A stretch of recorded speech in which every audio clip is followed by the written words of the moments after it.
आज की सबसे बड़ी खबर की 5 राज्यों के विधानसभा चुनाव से ठीक पहले बीजेपी के लिए बेहद बुरी खबर सामने आई है।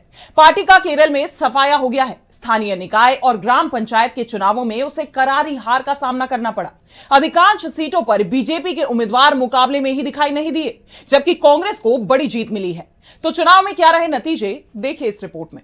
केरल में 3 महीने के अंदर विधानसभा चुनावों का ऐलान हो जाएगा और उससे पहले राज्य में कांग्रेस को बड़ी जीत मिलने के संकेत मिलने लगे हैं। राज्य में स्थानीय निकाय और पंचायत चुनाव के जो नतीजे सामने आए हैं, उसने सत्ताधारी एलडीएफ की नींद उड़ा दी है, तो बीजेपी को भी उसकी जमीन दिखा दी है। नगर निगम, नगर पालिका, नगर पंचायत से लेकर ग्राम पंचायत तक हर जगह कांग्रेस के नेतृत्व वाले यूडीएफ का दबदबा दिखाई दिया।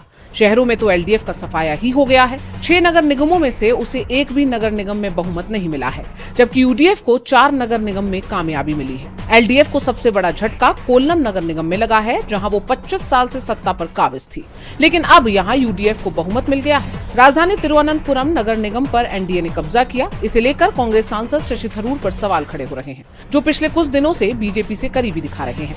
थरूर तिरुवनंतपुरम से ही सांसद हैं। चुनाव नतीजों में 86 नगर पालिकाओं में से यूडीएफ 53, एलडीएफ 30 और एनडीए 1 में आगे है या जीत चुका है। 14 जिला पंचायतों में से यूडीएफ 7 और एलडीएफ 6 में आगे है या जीत चुका है।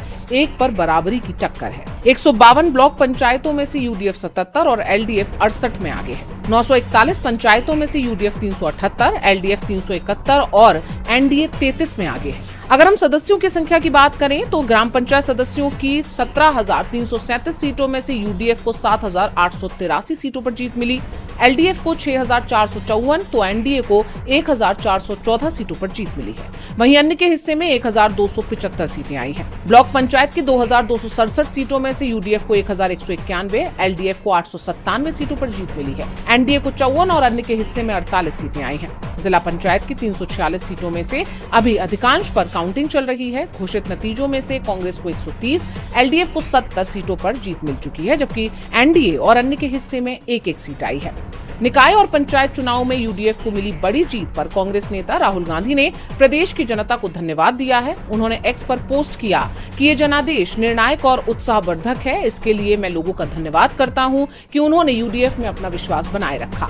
ये परिणाम यूडीएफ में बढ़ते विश्वास का स्पष्ट संकेत है और आगामी विधानसभा चुनावों में क्लीन स्वीप की ओर इशारा करते हैं। जनता का संदेश स्पष्ट है। केरल ऐसी जवाबदेह सरकार चाहता है जो सुनती हो, प्रतिक्रिया देती हो और परिणाम देती हो। वहीं राहुल गांधी ने अपने पोस्ट के अंत में सभी चुने हुए प्रतिनिधियों को बधाई दी और कहा कि अब उनका ध्यान केरल के आम लोगों के साथ खड़े रहने, उनकी रोजमर्रा की चिंताओं को दूर करने और पारदर्शी जनता केंद्रित प्रशासन सुनिश्चित करने पर केंद्रित रहेगा।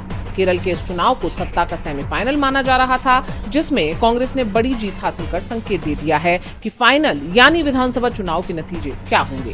केरल में बीजेपी को बड़ी हार मिली है, जिसे आगामी विधानसभा चुनाव से पहले बड़े संकेत के रूप में देखा जा रहा है। बीजेपी के खिलाफ लोगों में गुस्सा दिखाई दे रहा है, तो कांग्रेस ने भी पूरा मोर्चा खोल दिया है। पार्टी ने 14 दिसंबर को रामलीला मैदान में एक बड़ी रैली का आयोजन किया है। इस रैली में कांग्रेस मतदाता सूची में गड़बड़ी और वोट चोरी के मुद्दे को प्रमुखता से उठाएगी। तो क्या है कांग्रेस का पूरा प्लान, जानने के लिए देखिए ये रिपोर्ट। कांग्रेस ने खुले मंच से मोदी सरकार को घेरने की प्लानिंग कर ली है। पार्टी वोट चोरी के मुद्दे पर एक बड़ा जन आंदोलन खड़ा करने जा रही है। इसलिए 14 दिसंबर को दिल्ली के ऐतिहासिक रामलीला मैदान में एक बड़ी रैली का आयोजन किया गया, जिससे राजधानी दिल्ली ही नहीं देश का सियासी माहौल गर्माता जा रहा है। हाल ही में राहुल गांधी ने वोट चोरी के कई सबूत पेश किए थे। तब उन्होंने एक नारा दिया था, वोट चोर गद्दी छोड़, और अब इसी नारे को और बुलंद करते हुए कांग्रेस महारैली करने जा रही है। बता दें कि संसद में भी राहुल गांधी ने इस मुद्दे पर चर्चा की मांग की, तो सरकार को विपक्ष के आगे झुकना पड़ा। सरकार आखिरकार चुनाव सुधार पर चर्चा के लिए राजी हुई, जो असल में एसआईआर पर ही चर्चा है, लेकिन इसमें भी बीजेपी फंस गई। अमित शाह ने सदन में अपशब्द का इस्तेमाल किया, जिस पर विपक्ष ने उन्हें घेर लिया। राहुल गांधी ने कहा कि वो मेंटल प्रेशर में हैं और हमने उनकी धज्जियां उड़ा दी। मुझे तो काफी अच्छा लगा, क्योंकि दोनों डिबेट्स में हमने मतलब धज्जियां उड़ा दी उनकी। आपने अमित शाह को देखा होगा, डिस्टर्ब, गाली तक दे दी सदन में। तो मेंटली डिस्टर्ब थे, प्रेशर में थे, और उसका रीजन है क्योंकि वो वोट चोरी में मतलब पूरा का पूरा ढांचा इन्वॉल्व है, वो तो पूरा देश जानता है। ऐसे में कांग्रेस की वोट चोरी को लेकर ये रैली बीजेपी की मुसीबत बढ़ा सकती है। कांग्रेस इस रैली के लिए कई दिनों से मेहनत कर रही है।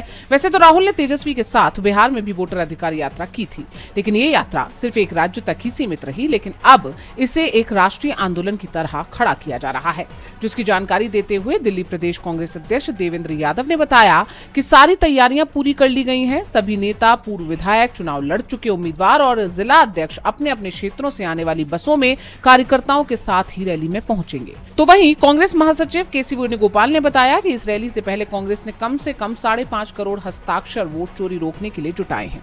यानी इतने नागरिकों ने भारत के राष्ट्रपति को सौंपे जाने वाले ज्ञापन का समर्थन किया है, जिससे बीजेपी की टेंशन बढ़ गई है। ऐसे में सबकी निगाहें 14 दिसंबर की महारैली पर टिकी हुई हैं। वोट चोरी को लेकर विपक्ष बीजेपी और चुनाव आयोग पर लगातार हमलावर है। विपक्ष का कहना है कि एसआईआर प्रक्रिया के जरिए वोट चोरी को अंजाम दिया जा रहा है।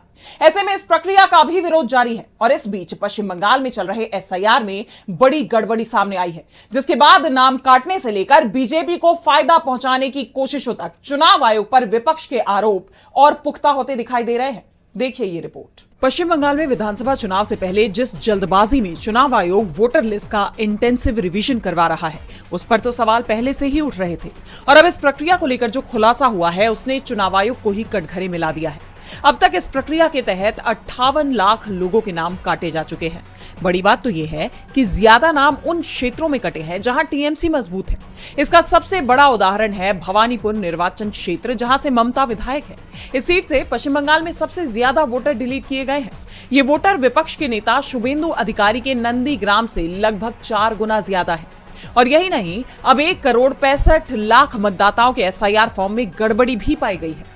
चुनाव आयोग की तरफ से मिले आंकड़ों के मुताबिक करीब 85 लाख वोटर्स के पिताओं के नाम में गड़बड़ी सामने आई है।